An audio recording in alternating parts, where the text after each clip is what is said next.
Hallo julle, my naam is Limonay en ek is so opgewonde om hierdie blad met julle te kan deel. Een waar boerdery ons hoofonderwerp gaan wees.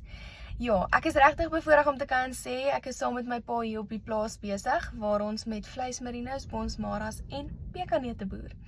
En ek dink die hoofdoel vir my van hierdie blad gaan wees om die plaaslewe met julle te deel, vir julle te wys wat ons doen, wat gebeur, wat kan gebeur.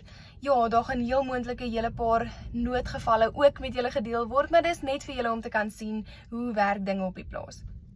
En ek hoop regtig julle geniet hierdie avontuur saam met my. Ek is baie opgewonde, so ja, geniet die plaaslewe.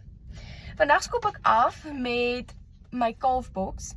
So ons kalfseisoen het nou begin, waaroor ek baie opgewonde is. Ons het klaar 2 nuwe kalfies. En hierdie boks is dan een wat die werkers saam met hulle dra vir wanneer 'n nuwe kalfie gebore is.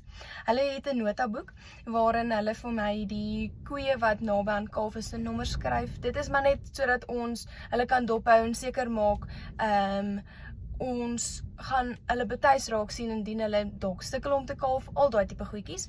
Maar dis 'n video wat ek wel vir julle gaan maak om te wys wat is die tekens waarvoor ons kyk en ja, 'n volgende keer. Maar in hierdie boks is, kom ons begin by die tags.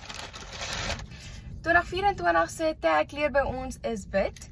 So hierdie tag kom dan in die kalf se oor. Hulle gaan hierdie gebruik.